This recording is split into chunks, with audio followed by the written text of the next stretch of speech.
Hello everyone, this is Freyia and welcome to a new episode of A Discovery of Nordic Witchcraft. In this episode, we are going to talk about the Norns.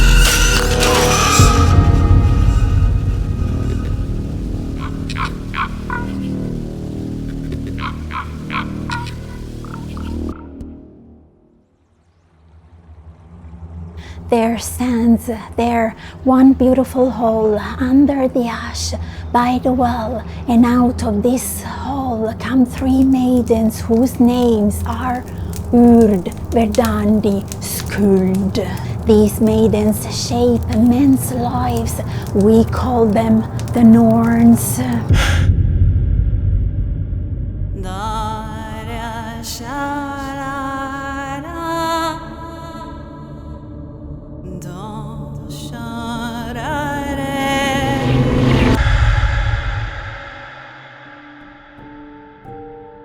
There are also other Norns who visit everyone when they are born to shape their lives. And these are of a divine origin, though others are of the race of elves, and a third group are of the race of the dwarves.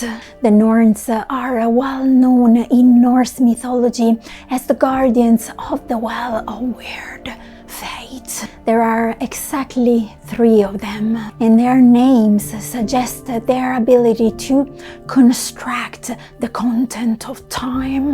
One is Urd, the past, a common word for fate. The second, Verdandi, what is presently coming into being. And the third, Skuld, what shall be. According to the Voluspa, the Norns cut on wood, which probably means that they used to carve magical runes on the trunk of the sacred Yggdrasil. Voluspa indeed includes an interesting detail: the Norns carved on wooden slips. The custom of recording dates and numbers of days and years by cutting notches into wooden walls of the home is very, very old in Norway. The Norns could also record the days in a person's life.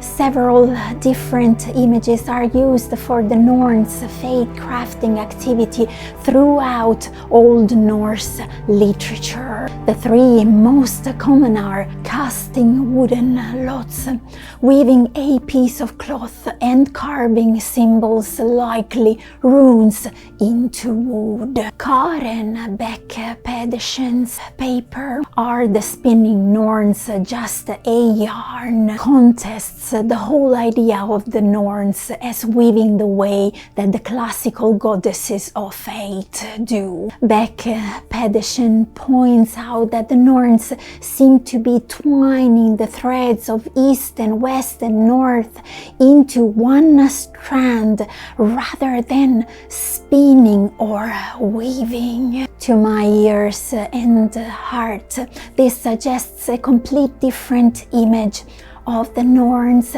as performing not magic rather than weaving magic. And I also feel they use their hands and not tools for doing so. The Roman writer Tacitus describes how the Germans used small pieces of wood with carved markings for divination. And of course, most of us think of the runes, which were certainly used for magic. I also see the Norns as cutting fate like runes rather than weaving or been in it. Runes carved into the entrance of a church at Burgun in Norway read. Turir carved these runes on St. Olaf's Day when he came by here. The Norns did both good and bad. They shaped a lot of sorrow for me. You see, in the long run, we are all dead. The goddesses of fate are a reminder of this. So it's not surprising if people were ambivalent or even hostile towards them. What is archaeologically interesting about the Norns is that there has been no exact physical evidence if they have been worshipped or not. A person lamenting his or her fate is a relatively common element in Old Norse literature. So we can be sure that if the Vikings had thought it possible to productively petition the Norns to change their fates, they would have most likely done that. But how? In my very own opinion, through burning their notes to these powerful beings belonging to the Jotun species. When you want to offer something to them, for the offering to be effective, you need to keep in mind the Norns represent what was, what is, and what will be. So, for example, a seed, a fruit of the same type as the seed, and something made with the fruit.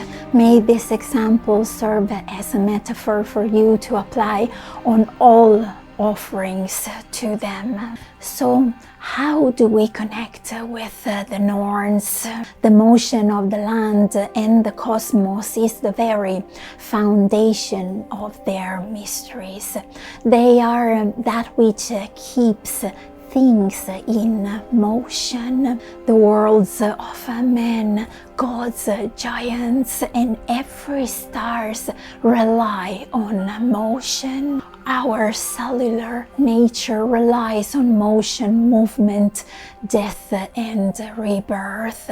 Reality is we cannot truly call on the Norns in time of need. We can call on them, beg them for assistance, but they will just only advise regarding the paths that exist and may or may not come to pass.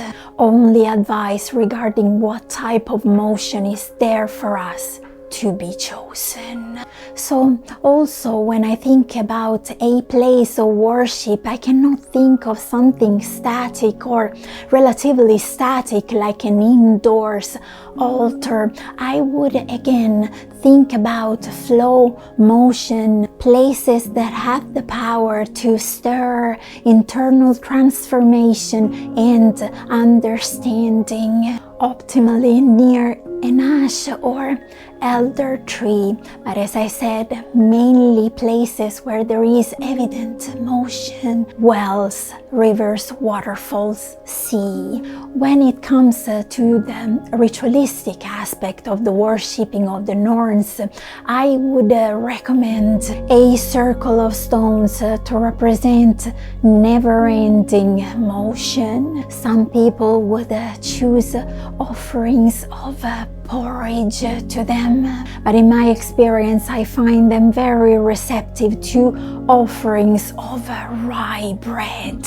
Make a circle of stones, place 3 sticks standing upright, the slice of rye bread to represent the Norns, a piece of wood, a bowl of water, and a bowl of oat in the circle. Use your devotional rope to make 3 knots, 1 for each Norn. Draw the runes Raido to represent the journey, Hagalaz to represent change, Berkana to represent Mother Earth and your inner and outer sanctuary, your life on the ground. Blow on them.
I believe that the Norse understanding of fate, örlog, is not fatalistic. Fate does not indicate absolute predetermination, but rather the potential in each and every single life. The Norns can see the big picture.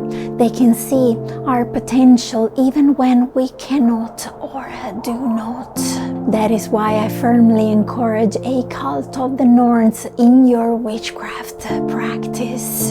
Like the cry of the banshee, whose scream is known to be an omen of death, so the cry of the Norns is the scream of the land, the scream of the giants asking you to stay in motion. Sami folklore and life tell us when it's constant light outside, the reindeer looks at the landscape with brown, golden eyes. When it's constant dark, the reindeer looks at the landscape with blue eyes. Why? Because reindeer lives in motion and constant adaptation to the flow of the seasons. It is no secret that life isn't fair.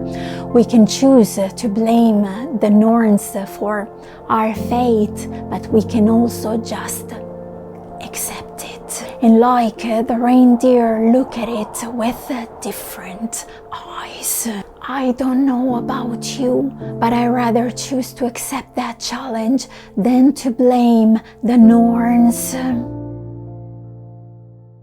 Thank you so very much for watching this video. Thanks for spending some of your time here with me today. It's been truly appreciated, and I'll see you all in my next video. Tack så mycket. Hej då! I'm used to give all I have. I'm used to get nothing back. Wherever I go, it's the same. There's no excuses, no one to blame. Sometimes I can understand how it can be so hard to stay out of pain. But with you everything has changed, even though we both stay the same. Would you call me on the midnight train? Would you come over when nothing's right? Would you hold me tight in the rain? As we're having a fight, say you, say you, say you.